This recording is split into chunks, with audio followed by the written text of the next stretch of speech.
بسم الله الرحمن الرحيم.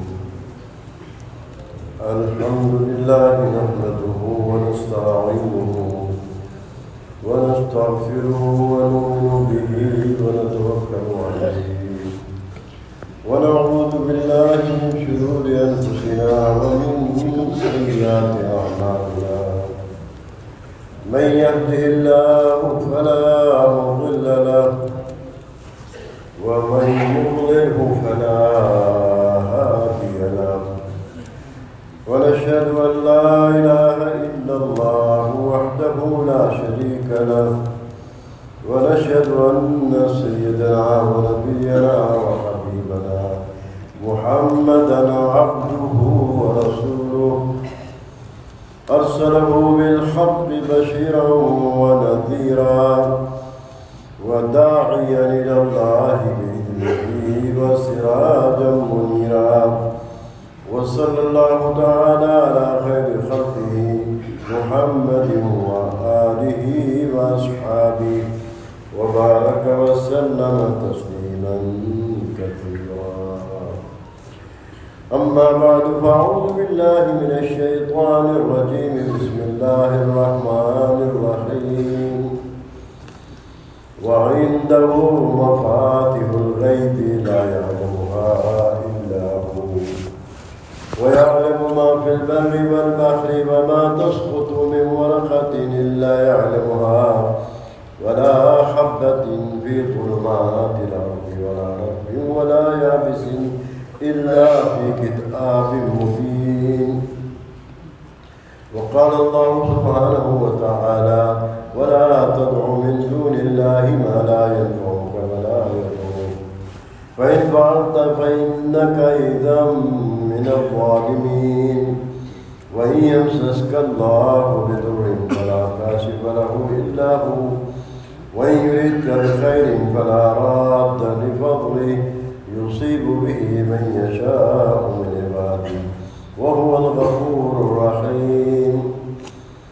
وقال الله سبحانه وتعالى وما من دابة في الأرض إلا على الله رزقها ويعلم مستقرها ومستودعها كل في كتاب مبين.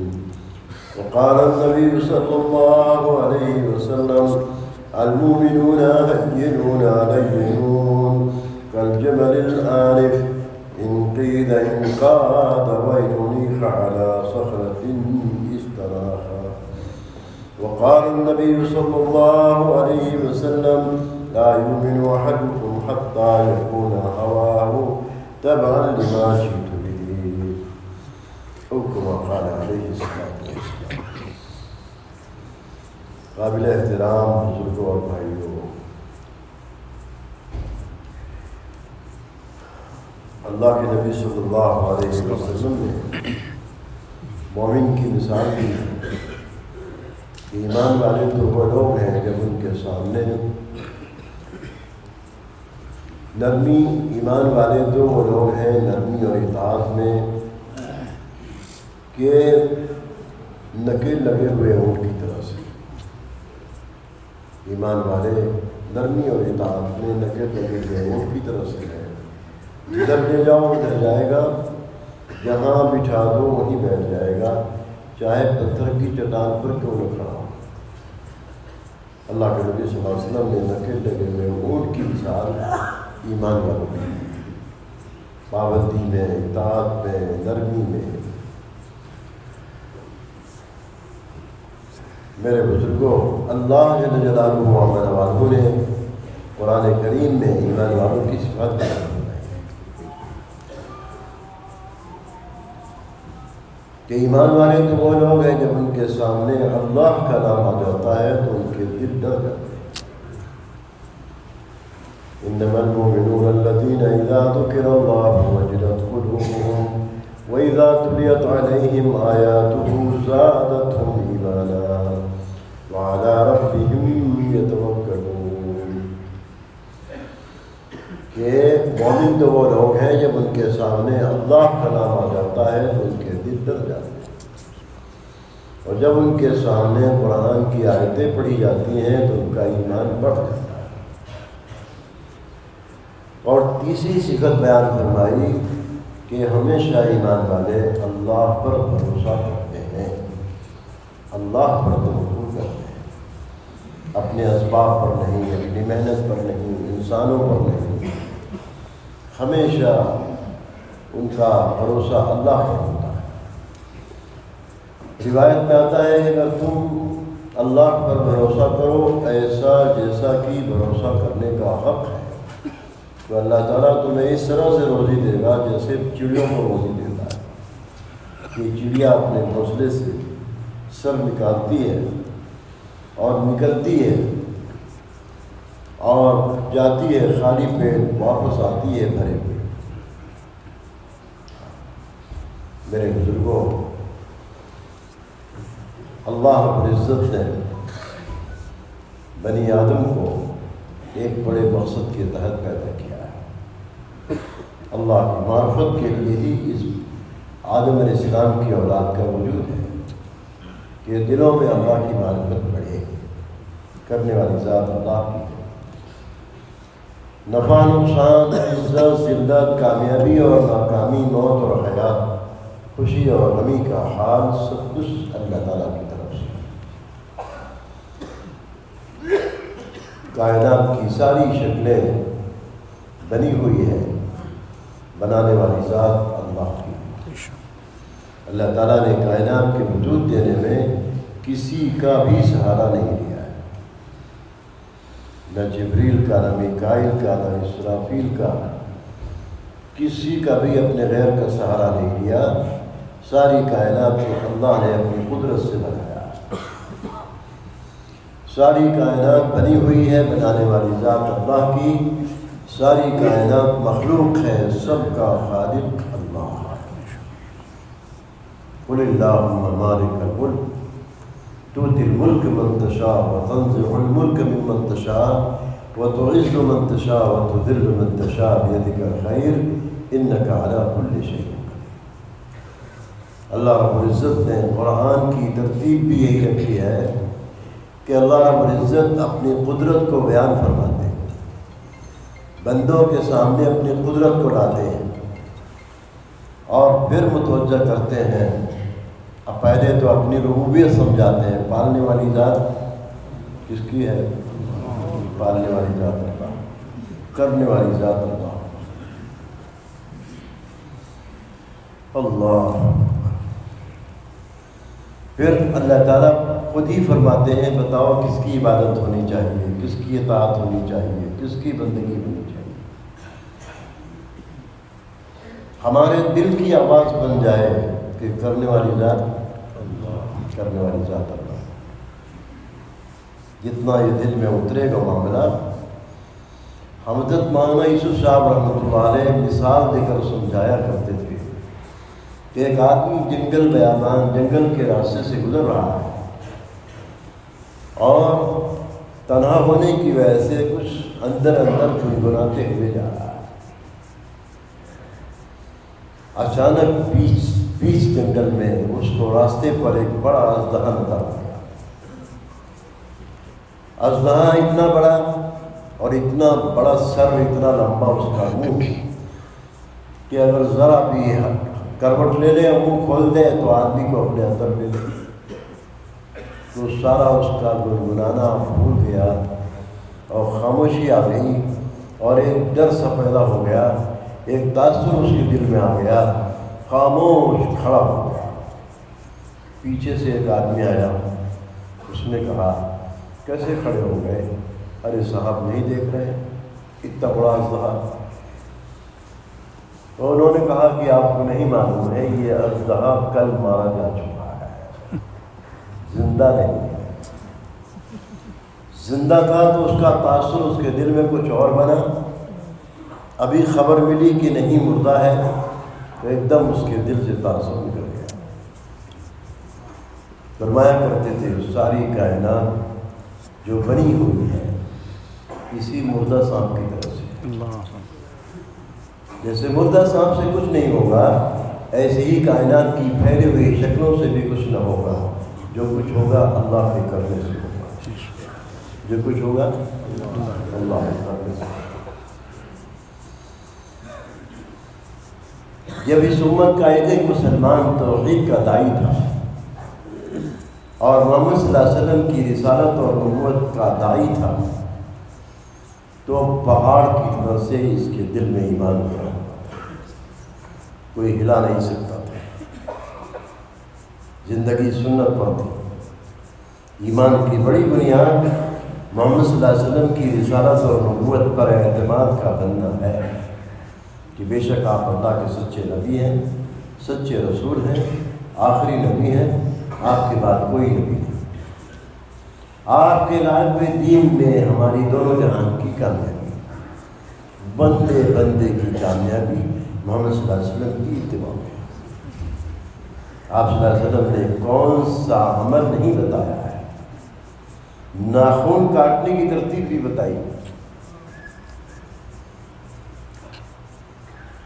ایمان و عقیدے کا دین بتایا اور عبادت کا دین بتایا۔ سرکار نے فرمایا نماز پڑھو جیسے مجھے پڑھتے دیکھ رہے ہو۔ ایک عمل ہے نماز، اور نماز اور ایمان دونوں ایک چیز ہے۔ کوئی آدمی اگر اپنے کو مسلمان کہے نماز نہ پڑھے تو اس کا مسلمان کہنا صحیح نہیں، اس لیے کہ شریعت میں یہ فرما دیا گیا ہے لا دین لمن لا صلاۃ لہ، اس کا کوئی مذہب ہی نہیں ہے جس میں نماز نہیں، اس کا کوئی مذہب نہیں۔ اور نماز کیسے پڑھنی؟ صلو کما رأیتمونی اصلی۔ دیکھو ان کو نیند آ رہی ہے، جگہ دیکھیے، تھکے ہوئے آئے ہیں نا، نیند آئے۔ میرے بزرگوں، بنو ثقیف قبیلے کے لوگ آئے، دور سے اپنی سواریوں پر آ رہے تھے۔ مغیرہ ابن شعبہ رضی اللہ عنہ اونٹ چرا رہے تھے، بیت المال کا اونٹ چرا رہے تھے۔ اچانک ان کی نظر پڑی، اونٹوں کو چھوڑا اور ان کا استقبال کیا۔ دیکھا بنو ثقیف قبیلے کے لوگ ہیں، طائف کے لوگ ہیں، مدینے آ گئے۔ وہ خوشی خوشی کو لے کر مسجد نبوی کی طرف بڑھے۔ حضرت صدیق اکبر مل گئے، فرمایا جاؤ مغیرہ اپنے اونٹ سنبھالو، میں لے کر سرکار کے پاس جا رہا ہوں۔ جیسے وہ اپنے سردار کے ساتھ مسجد میں داخل ہوئے ہیں، سردار نے بلا تکلف یا محمد ایسی جملہ کہا، اے محمد ہم اسلام میں داخل ہونے کے لیے آئے ہیں، لیکن نماز نہیں پڑھیں گے، روزہ نہیں رکھیں گے، زکوٰۃ نہیں دیں گے، حج نہیں کریں گے، جہاد نہیں کریں گے۔ آپ نے فرمایا یہ کون سا اسلام ہے؟ اسلام میں داخل ہونے کے لیے آئے اور کچھ بھی نہیں کریں گے، یہ کون سا اسلام ہے؟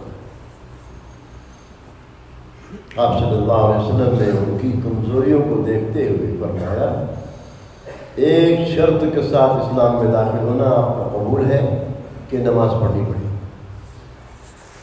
حالانکہ ایک بڑے عالم نے ہم سب کو بتایا کہ اللہ کے نبی صلی اللہ علیہ وسلم کے پاس جبریل آ گئے کہ اللہ تعالیٰ فرما رہے ہیں کہ آپ نے ایک عمل پر کیسے ان کا اسلام قبول کر لیا۔ آپ صلی اللہ علیہ وسلم نے جب نماز کی شرط بتائی تو انہوں نے کہا کہ ٹھیک ہے ایک عمل کریں گے، نماز پڑھیں گے۔ آپ صلی اللہ علیہ وسلم نے ان کو اسلام میں داخل کیا اور ان کا خیمہ مسجد نبوی کی دیوار کے اندر خیمہ لگوا دیا، یہاں رہنا ہے۔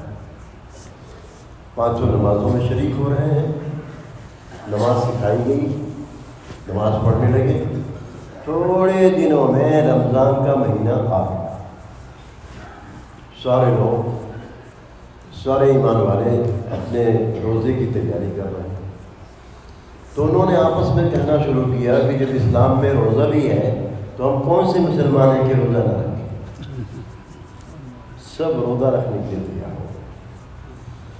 رمضان ہی کے مہینے میں زکاتیں نکالی جاتی ہیں، زکوٰۃ نکالتے دیکھا تو کہنے لگے مالدار تو ہم بھی ہیں، جانور ہمارے پاس بھی ہے، مال ہمارے پاس بھی ہے، ہم کون سے مسلمان ہیں زکوٰۃ نہ نکالیں۔ اور حج کا موسم آ گیا، جیسے اس وقت حج کا موسم چل رہا ہے، رمضان قریب گزرا ہے، تو انہوں نے کہا کہ جب اسلام میں حج ہے تو ہم کون سے مسلمان ہیں کہ حج نہ کریں؟ سارے کاموں کے لیے تیار ہو گئے، استعداد آتی ہے۔ نماز نے ہر عمل کی استعداد پیدا کر دی، اسی لیے کسی عمل کی دعوت، کسی عمل کے بارے میں 7 برس کی عمر میں کسی عمل کے بارے میں بچوں کو نہیں کہا گیا۔ اللہ کے نبی صلی اللہ علیہ وسلم نے کیا فرمایا؟ اپنے 7 برس کے بچوں کو نمازوں کا حکم کرو، 10 برس کے بچوں کو نمازوں کے نہ پڑھنے پر مارو، وَاضْرِبُوهُمْ إِذَا بَلَغُوا الْحُلُمَ۔ ایک بڑے عالم اس آیت کے پیش نظر، آج میرے بزرگوں ہم نے اپنے نبی والی جگہ چھوڑ کر سارے برکت کے راستے بند کر رکھے۔ ظاہری اسباب کی طرف سب کی نظر ہے، جتنا زیادہ آئے گا اتنا ہی زیادہ کام ہوگا، جتنا زیادہ اسباب بنیں گے اتنا ہی ضرورتیں آسانی سے پوری ہوں گی۔ یہ ذہن تو ساری دنیا کے لوگوں کا ہے۔ کلمہ پڑھنے والوں کا ذہن کیا ہے؟ ظاہری اسباب پر بھروسہ نہیں کرتے۔ میں یہیں سے آپ کو پھر پیچھے لے جا کر کے آپ کو سناتا ہوں۔ اللہ کے نبی صلی اللہ علیہ وسلم نے اپنے چچا کے بیٹے حضرت عبداللہ ابن عباس سے، عبداللہ ابن عباس رضی اللہ عنہ چھوٹے بچے ہیں، آپ نے ان کو اپنی سواری پر پیچھے بٹھایا اور فرمایا، اے بچے میں تمہیں چند باتیں سکھلانا چاہتا ہوں۔ سب سے پہلی بات متوجہ کر کے فرمایا، اللہ کے حکموں کی عبادت کر، اللہ تمہاری عبادت کرے گا۔ اللہ کے حکموں کی عبادت کر، اللہ تعالیٰ کی مدد کو تو اپنے آگے پائے گا۔ سوال کی نوبت آئے اللہ سے مانگنا، اور مدد کی ضرورت ہو اللہ سے کہنا۔ اور پھر سن لو، سارے پہلے والے جو عمر کے چلے گئے اور بعد والے سب آ جائیں، سب مل کر تمہیں نفع پہنچانا چاہیں، اللہ نہ چاہے تو نفع نہیں پہنچا سکتے، سب مل کر نقصان پہنچانا چاہیں، اللہ نہ چاہے تو نقصان نہیں پہنچا سکتے۔ آج سب چیزیں سیکھی جا رہی ہیں مگر ایمان سیکھنے کا معاملہ ہے۔ ایمان بھی سیکھنے کی چیز ہے۔ صحابہ کہتے ہیں ہم نے پہلے ایمان سیکھا، پھر قرآن سیکھا، قرآن نے ہمارے ایمان کو بڑھا دیا۔ تعلمنا الایمان ثم تعلمنا القرآن فزدنا به ایمانا۔ ہم نے پہلے ایمان سیکھا، پھر قرآن سیکھا، قرآن نے ہمارے ایمان کو بڑھا دیا۔ کیوں؟ جب ایمانی شان اجاگر نہ ہوگی تو قرآن سن کر کے بھی ایمان نہیں بڑھے گا۔ حضرت محمد صاحب فرماتے تھے، جس طرح سے جنگل میں سانپ مردہ سمجھ کر اس کے دل سے سانپ کا تاثر نکل گیا، اگر مخلوق کا تاثر ایسا نکال دو گے تو تمہاری دعا میں طاقت آ جائے گی، تمہاری دعا میں، اور تمہاری نماز کا خشوع بڑھ جائے گا، نماز جاندار ہو جائے گی۔ قرآن لے کے بیٹھو گے، قرآن کی ایک ایک حرف سے ہدایت کرنے ملے گا۔ مخلوق کے تاثر کے ساتھ قرآن پڑھو گے، رسمی طور پر پڑھ کے گزر جاؤ گے، قرآن کی ہدایت کا تعلق نہیں حاصل۔ یہ مبارک محنت یقین کی اصلاح کے لیے ہے۔ کس کے لیے ہے؟ یقین کی، کس کے لیے ہے؟ یقین کی اصلاح۔ یقین کی اصلاح۔ پہلے گھر وطن چھڑایا جاتا ہے، پھر دھیرے دھیرے ان کی محبتیں بھی کم ہوتی ہیں، ایک دم ختم نہیں کرنا۔ جو محبتیں پیچھے ہیں اس کو ایک دم ختم نہیں کرنا، اس کے اوپر اللہ رسول کی محبت، اللہ کے راستے کی محبت کو اوپر لانا ہے، اوپر لانا ہے۔ پھر کیا ہوگا؟ ساری محبتیں اللہ کی مرضی کے تعلق ہو جائیں گی، ساری محبتیں کیا ہو جائیں گی؟ اللہ تعالیٰ کی مرضی کے تعلق۔ اگر محبتیں پیچھے کی 8 محبتیں بڑھ گئیں اللہ اور اس کے رسول کی محبت پر، اللہ کے راستے کی نقل و حرکت کی محبت پر، تو قرآن کہتا ہے اللہ کے عذاب کا انتظار کرو۔ بڑی سخت دھمکی ہے، اور ایسے لوگوں کو اللہ تعالیٰ اپنا راستہ نہیں دکھائے گا۔ اللہ یہدی القوم الفاسقین۔ ارے میری اردو سمجھ میں آ رہی کہ نہیں آ رہی؟ بنگلہ دیش والے بھی اردو سمجھتے ہیں، پاکستان والوں کی تو زبانی اردو ہے، اور ہم ہندوستانیوں کی زبان بھی اردو ہے۔ میرے بزرگوں، یہ محنت تحریک ایمان کی محنت ہے۔ حضرت معاویہ صاحب رحمۃ اللہ علیہ فرماتے تھے لوگوں نے ہماری محنت کا نام رکھ دیا ہمارے نام رکھنے سے پہلے۔ دعوت، تبلیغ اور کیا فرمایا کرتے تھے، ہم اس محنت کا نام رکھتے تو تحریک ایمان کی محنت نام رکھتے۔ تحریک ایمان کی محنت نام۔ ایمان محرک اعظم ہے۔ نبی کو جو دین دیا گیا ہے اس کا تعلق مشاہدوں سے نہیں ہے، اس کا تعلق ایمان بالغیب سے ہے۔ کس سے ہے؟ ایمان بالغیب۔ آمنت باللہ وملائکتہ وکتبہ ورسلہ والیوم الآخر والقدر خیرہ وشرہ من اللہ تعالی والبعث بعد الموت۔ آمنت باللہ کما هو باسمائہ وصفاتہ وقبلت جمیع احکامہ۔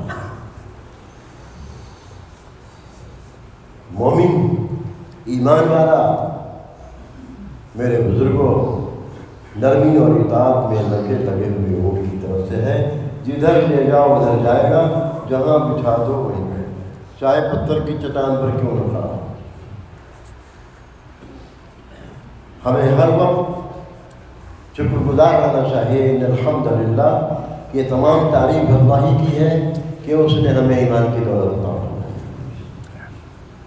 ورنہ ہمارے ساتھ اٹھنے بیٹھنے والے کتنے لوگ ہیں جن کو ایمان کی دولت نہیں، لیکن یہ ایمان ایک حال میں نہیں رہتا، اس میں ٹھہراؤ نہیں ہے۔ حضرت معاویہ صاحب رحمۃ اللہ علیہ فرماتے تھے ایمان میں ٹھہراؤ نہیں ہے۔ اگر محنت کے ماحول میں رہو گے، مسجد کے ماحول میں رہو گے، ایمانی مجلسوں میں رہو گے، علم کے حلقوں میں رہو گے، تو یہ ایمان کی سطح بلند ہے۔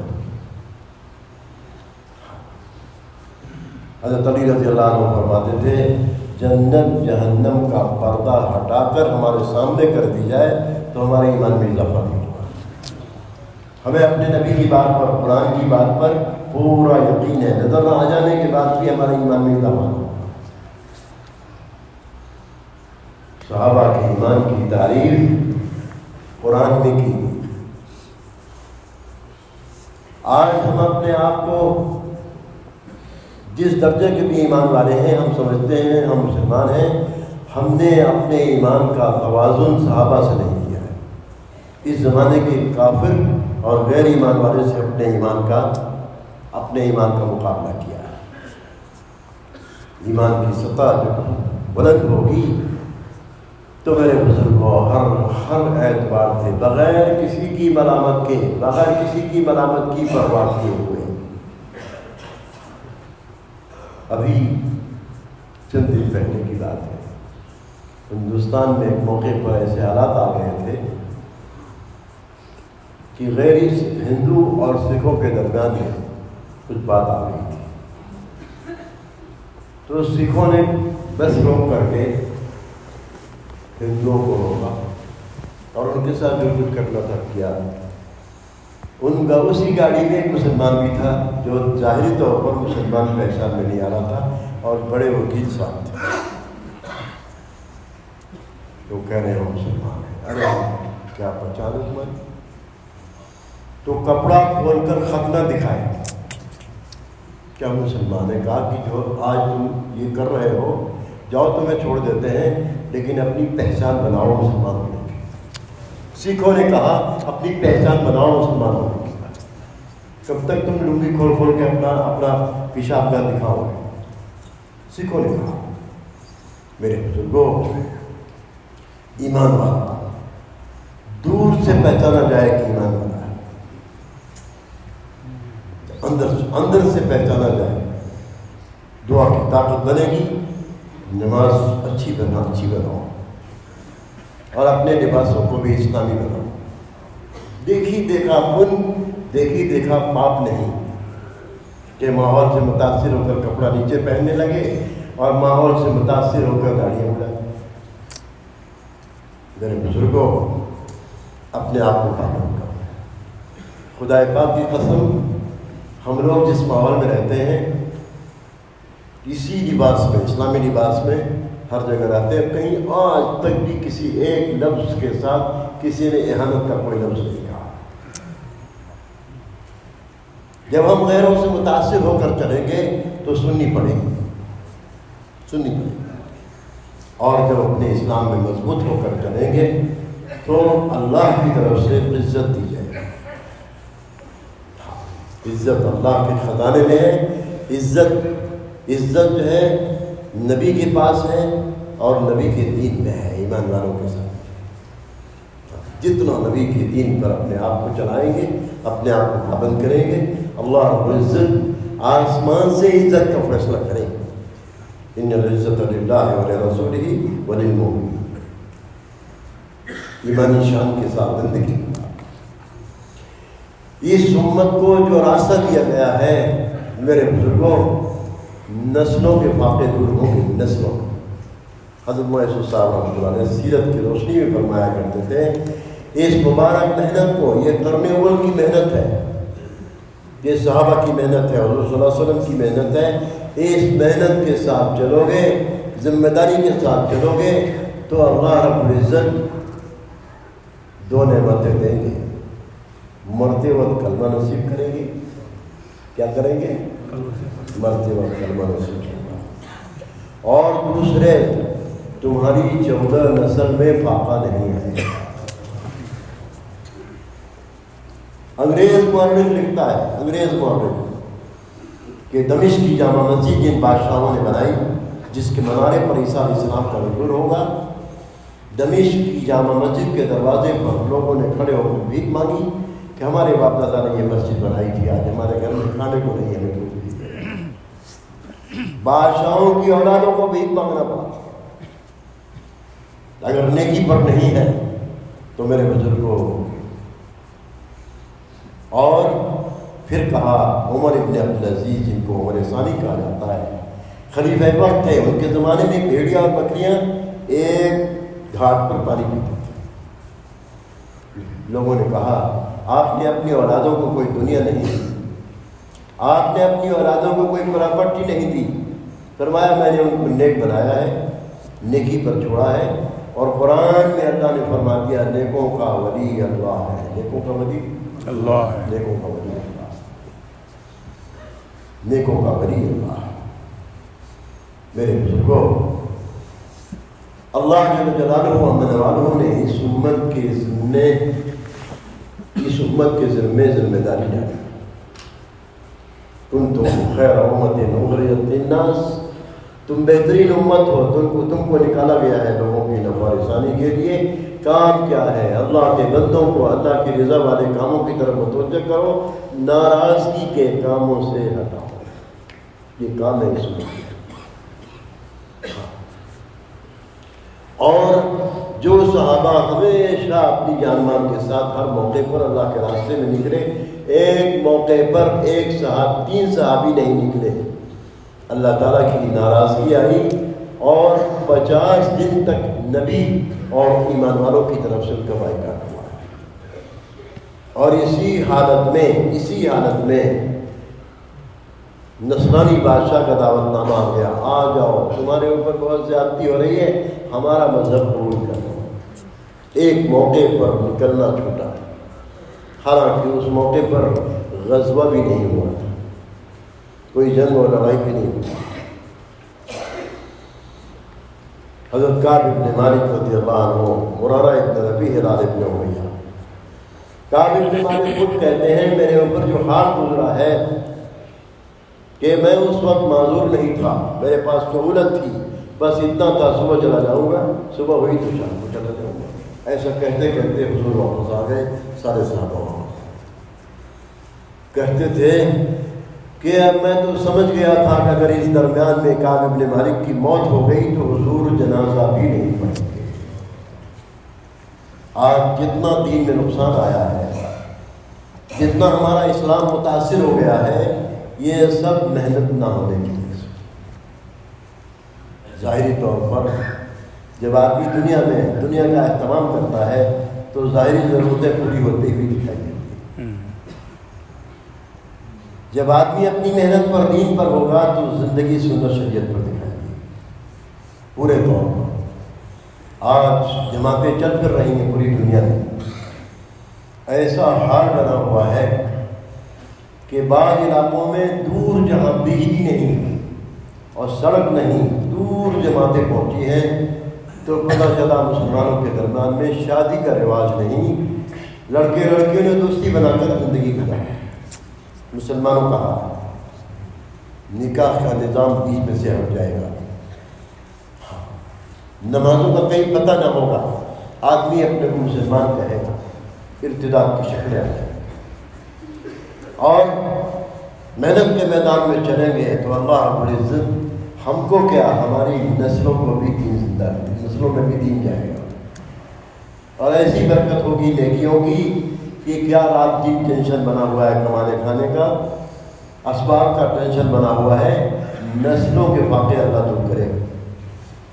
صحابہ کہتے ہیں ابتدائی اسلام میں ہمارے گھروں میں مٹھی بھر جو نہیں ہوتا تھا، اور وہ دن بھی آیا ہے کہ ہمارے گھروں میں سونے چاندی ہیرے جواہرات اس طرح سے پڑے رہتے تھے جیسے گھروں میں غلے پڑے، لیکن ہم نے اپنا معیار زندگی نہیں بدلا، وہی سادگی کپڑوں میں، وہی سادگی کھانے میں، وہی سادگی سواری میں، وہی سادگی اپنے جو ہے اپنے مکانوں کے بنانے میں۔ ہم نے پیسے مکانوں پہ نہیں، ہم نے پیسے مکانوں پہ،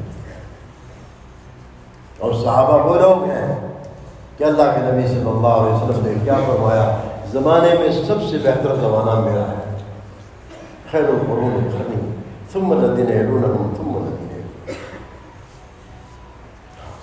اور آپ نے یہ بھی فرمایا کہ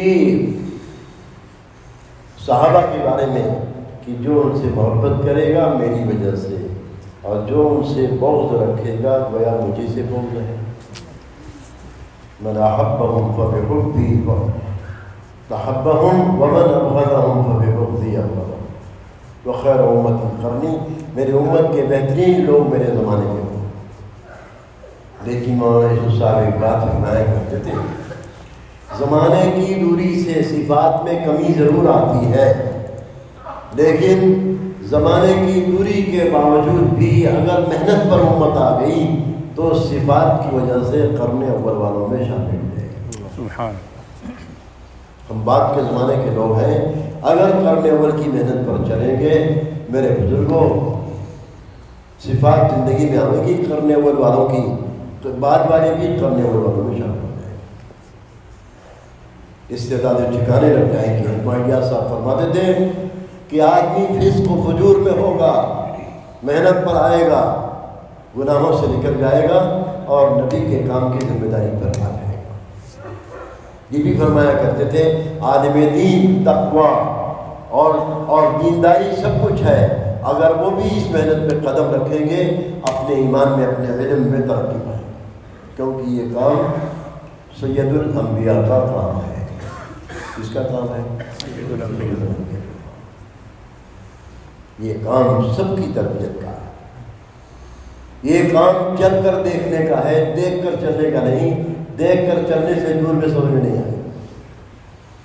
آج کے بہت دن پہلے مصر میں جماعت تھی، اور جماعت صبح کو فجر کے بعد مسجد بدل رہی تھی۔ اس زمانے میں مصر میں کام نہیں تھا، 1976 میں ہم لوگوں کا بھی وقت لگا 5 مہینہ مصر میں۔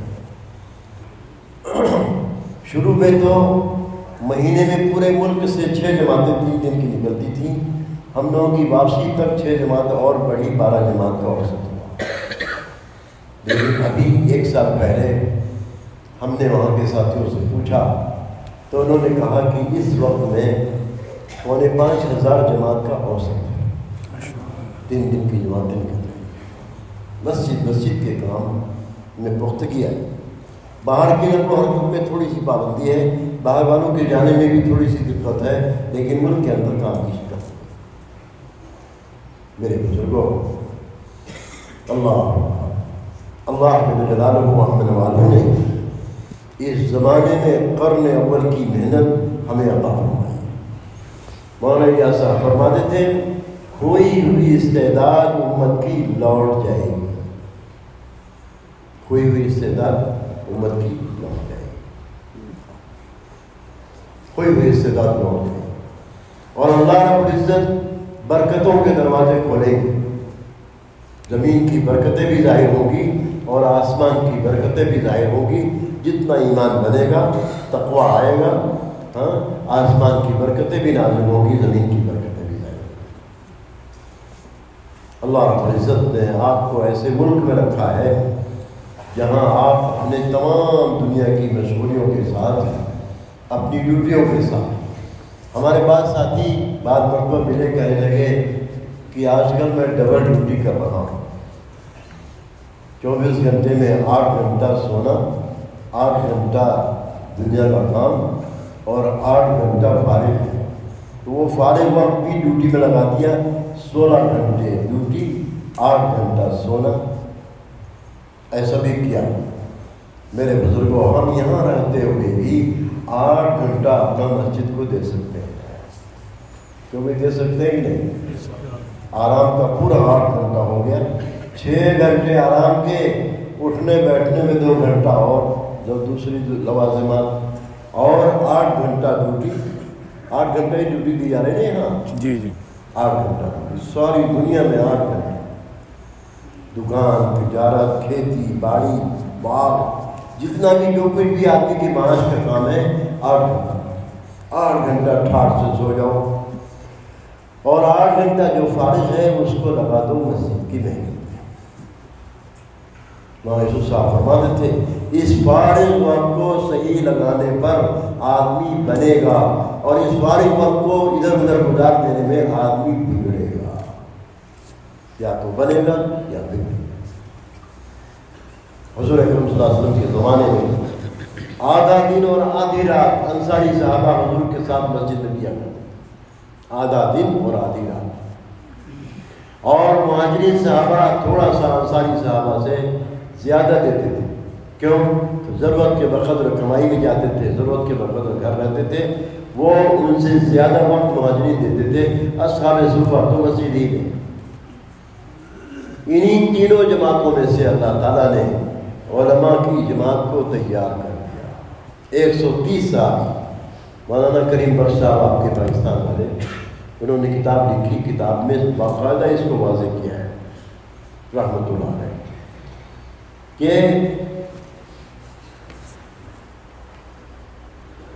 صحابہ کرام رضی اللہ تعالیٰ عنہم اجمعین اہتمام سے میرے بزرگوں مسجد کو وقت دینے کی وجہ سے ہر آدمی جہل سے نکل گیا۔ کوئی مسلمان ایسا نہیں ہے جو ایمان اور عقیدے کی تعلیم سے نہ واقف ہو، کوئی مسلمان ایسا نہیں ہے جو عبادت کی دین سے نہ واقف ہو۔ آج آپ کو عرب دنیا میں بھی نماز چھوڑنے والے ملیں گے، ارے ملیں گے کہ نہیں ملیں گے؟ ایک ملک میں ہم لوگ کارگزاری سن رہے تھے، تو میں نے ان سے پوچھ لیا آپ جس حلقے میں رہتے ہیں اس حلقے میں کیا نماز کا بھی چھوڑنے کا کچھ ماحول ہے؟ انہوں نے کہا 25% مرد عورتوں میں نماز چھوڑنے والے۔ جب محنت نہ ہوگی، گھروں میں تعلیم کے حلقے نہ ہوں گے، مولانا یوسف صاحب فرماتے تھے کہ گھر میں تعلیم کا حلقہ نہیں ہوگا تو باہر سے کھڑکی اور سوراخ کے راستے سے گھروں میں باتیں گھسے گا، گھر کی بچیوں میں، بچوں میں باتیں گھسے گا۔ آج ایسا دور بھی آ گیا ہے کہ لاکھوں لڑکیاں اپنا مذہب چھوڑ کر کے دوسروں کے ساتھ چلی گئی۔ کیا یہ خبر غم بڑھانے والی ہے کہ نہیں؟ علماء کے ہوتے ہوئے اصل میں بات یہ ہے، ماں باپ کی جو پکڑ ہوتی ہے نا، ماں کی جو پکڑ لڑکی لڑکوں پر ہوتی ہے، خدا کی قسم کوئی نہیں کرتی۔ اگر ماں متقی ہے، پرہیزگار ہے، عزت آبرو کی حفاظت کرنے والی ہے، کبھی بھی اس کی بچی کبھی دائیں بائیں نہیں ہوتی، گھروں میں تعلیم کا حلقہ نہیں۔ اگر مسجد سے اسی لیے کہا جا رہا 100% بچوں کو مسجد کے مکتب سے جوڑو، ورنہ یہ دنیاوی تعلیم کے شعبوں میں جو کان میں آوازیں جا رہی ہیں نا، وہ یہ نہ سمجھنا یہیں کی آواز ہے، وہ باہر کی آواز ہے۔ بچے کہاں کہاں جائیں گے، بچیاں کدھر جائیں گی، کچھ پتہ نہیں۔ گھر کی تعلیم ان کو اپنے مذہب پر، اپنے دین پر لانا ہے۔ اللہ کا فضل و کرم ہے، ہمیں 2 عالم ملے ابھی سال لگائے ہوئے، شادی کے بعد ابھی 2-3 مہینہ ہوا ہے، چلے کے لیے لے کر بیوی کو آ گئے، نظام الدین آ گئے۔ ہم نے کہا کیوں مولوی صاحب، شادی تو بھی 4 مہینہ پہلے ہوئی، بیوی کا 3 دن کہاں لگا، 10 دن کہاں لگا، کہاں اپنی اماں کے ساتھ لگا کر آئی ہے۔ لڑکی کی شادی ہوئی، اپنی والدہ کے ساتھ 3 دن لگا چکی ہیں، 10 دن لگا چکی ہیں، آتے ہی شوہر کے ساتھ چکن چکی۔ انہوں نے بھی کہا چلا لگوا دیں، بعد میں بچے آ جائیں گے تو تھوڑا پھر زیادہ معاملہ کرنا پڑے گا، بھائی کہاں رکھے بچے کو، کہاں رکھے بچے کو۔ گھر کے ماحول میں اللہ کا فضل ہے، جس گھر میں محنت ہے، اپنی بیٹیوں کا وقت 3 دن ماں کے ساتھ لگ رہا ہے اور 10 دن ماں کے ساتھ، اور لڑکیاں دعوت پر ہیں، مزاج دعوت پر ہیں۔ گناہ کی نفرت ان کے دلوں میں ہے، کیوں بھائی ان کی اولادیں آگے جا کر دین کا کام کرے گی کہ نہیں کرے گی؟ لڑکی میں اگر تقویٰ ہے، اللہ ایک بڑے عالم نے اس بات کی طرف اشارہ کیا ہے، اللہ کے نبی صلی اللہ علیہ وسلم کو کہا جا رہا ہے آپ اپنے اہل و عیال کو نماز کا حکم کیجئے، خود بھی اس کے پابند رہیے، ہم آپ سے روزی کموانا نہیں چاہتے، رزق تو ہم دیں گے۔ اس کی طرف اشارہ کیا ہے کہ یہ پہلا عمل ہے اپنے گھر کے بال بچوں کو نماز کی طرف متوجہ کرنا، خود بھی پابند رہنا، اللہ کی طرف سے رزق میں برکت کا ذریعہ ہے، رزق میں وسعت ہے، برکت والے اعمال سرکار صلی اللہ علیہ وسلم کی جو اعمال ہیں، جو دین دیا گیا ہے ہم کو، میرے بزرگوں، وہ دین جتنا اپنی حقیقت پر آئے گا اور جتنا یقین جو ہے اس کے ساتھ جڑے گا، یقین و عمل 2 بڑی طاقت، یقین و عمل، اور علماء سے پوچھے بغیر تو ہم چل بھی نہیں پائیں۔ علماء اللہ کا فضل ہے، ہر زمانے میں رہیں گے، جب تک روئے زمین پر قرآن رہے گا، علماء کی جماعت بھی ہمارے درمیان میں رہے گی، ہمارے نبی کا معجزہ ہے، قرآن سمجھنے والی علماء کی جماعت بھی رہے گی، اور ہر کام میں رہبری مل جائے گی۔ حج کے موسم میں حاجیوں سے حج کے عمل میں بہت ساری بیچ میں ایسی غلطیاں ہو جاتی ہیں، عمل آگے پیچھے ہو گیا، کوئی عمل چھوٹ گیا، تو ایسی سہولت ہے کہ ان کے پاس نمبر ہے، ہاں مولانا یہ ہو گیا، ایسا کر، ایسا کر۔ ایمان اور عقیدے کا دین، عبادت کا دین، اخلاق کا دین، معاملات کا دین، معاشرت کا پورا دین زندگی میں آئے گا۔ حضور کے زمانے میں تو 100% صحابہ کو، عامی سے عامی لوگوں کو مسجد کے ماحول سے براہ راست حضور سے پورا دین ملا ہے، اور دین میں ہر آدمی عالم نہیں بن سکتا، لیکن 5 چیزوں کا علم سب کو ضروری ہے، ایمان اور عقیدے کی معلومات، عبادت کے دین کی معلومات، اخلاق کے دین کی معلومات، معاملات کے دین کی معلومات، معاشرت کے دین کی معلومات۔ اور اس معاشرت کے دین میں ماں باپ کے حقوق ہیں، پڑوسیوں کے حقوق ہیں، شادی کے بعد بیوی کا حق ہے، ادھر ماں کا بھی حق ہے، ادھر بیوی کا بھی حق ہے، معاشرت کا دین۔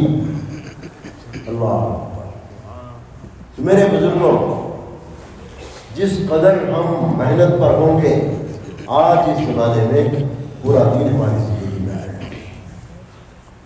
جس قدر ہم محنت پر ہوں گے، پورا دین، آج ہم کو اپنی مشغولیوں کے ساتھ تھوڑا تھوڑا کام سمجھایا گیا، دستورات کی محنت، اور مردوں کے اندر محنت کام سمجھایا گیا، مقامی کام سمجھایا گیا، لیکن خروج کو دل پر لے لیں کہ انشاءاللہ ہمیں اپنی تمام مشغولیوں کے ساتھ اللہ کے راستے میں نکلنا ہے انشاءاللہ۔ ارے کہہ تو دیجیے انشاءاللہ۔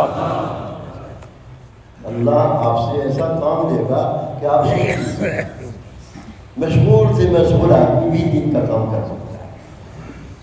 قاری ظہیر صاحب رحمۃ اللہ علیہ ہمارے مرکز کے بڑوں میں سے تھے. ہمارا ایک مرتبہ ان کے ساتھ سفر ہوا اور جماعت پہنچ گئی ہمارے بستی میں. ایک بہت ایزی ہمارے ہی خاندان کے ایک بڑے تاجر تھے. ان سے کہا کہ آپ اللہ کے راستے میں نکلیے. تو انہوں نے بلا تکلف کہہ دیا قاری صاحب بہت بیزی ہے. تو قاری صاحب نے کہا بیزی لوگ ہی ہمارا کام کرتے ہیں, ادھر ادھر گھومنے والے نہیں کرتے. اگر آپ کے پاس 15 کام ہیں تو ایک کام اور بڑھا لیجیے, بیزی ہی 16واں کام کر سکتا ہے. چپ ہو گئے, کہنے لگے میری زبان بند ہو گئی, میں کچھ نہیں کہہ سکتا, میں کر سکتا ہوں یہ کام, میں کر سکتا ہوں. کہنے لگے آپ کام کے عادی ہیں, ایک کام اور بڑھا لیجیے. آپ خوب مشغول رہتے ہیں یہاں, لیکن اس کام کو لے لیجیے, انشاءاللہ کرنا ہے. انشاءاللہ. ارے کہہ دیجیے انشاءاللہ. نماز کی آمین زور سے کہی جاتی ہے. اور اسی طرح سے مجمع میں جب کام کرنے کا موقع ہے تو انشاءاللہ کے موقع پر انشاءاللہ, ماشاءاللہ کے موقع پر ماشاءاللہ, اللہ اکبر کرنے کے موقع پر اللہ اکبر, کبھی سبحان اللہ. ہر موقع کا آپ ذکر بتایا اللہ کے نبی, تو ٹھیک ہے نا انشاءاللہ. آپ اگر دل پر لے لیتے ہیں تو اللہ آپ سے بھی کام لے گا, آپ کے پاس جو یہاں نہیں آئے ہیں ان سے بھی کام لے گا انشاءاللہ. آپ کے دوست, آپ کے احباب, آپ کے ملنے والے, یہاں تک کہ آپ کے بعد دوست روزانہ آپ کی ملاقات چاہتے ہیں, وہ اپنے وطن میں ہیں, وہ بھی کریں گے انشاءاللہ. لوگ کہتے ہیں ارے میرے دوست ہے وہاں دبئی میں, وہ بار بار مجھ سے نکلنے کو کہتے ہیں, بتائیے کیسے کیا کرنا ہے, وہی کہتے ہیں. تو آپ سب طے کر لو, ہمیں اپنے نبی کا کام کرنا ہے انشاءاللہ. اور یہ بھی طے کر لیجیے ہر سال 4 مہینے لگا انشاءاللہ. رزق کا تو ضروری تھوڑی نہیں کہ موت تک ایک ہی ذریعہ ہوگا, تو اسباب بدلتے رہیں گے اور رزق ملتا رہے گا انشاءاللہ. 22 سال ہم نے بھی, مثال کے طور پر 22 سال ہم نے بھی دکان کے ساتھ تبلیغ کیا ہے, اور نکلنے کے وقت میں دکانیں بند کر کے ہم نے کام کیا. ہمارے حضرت مولانا سعید صاحب مجھ سے کہتے تھے دکان پر سڑنے والا آئٹم مت رکھنا, پتہ نہیں کب تک تم بند کر کے.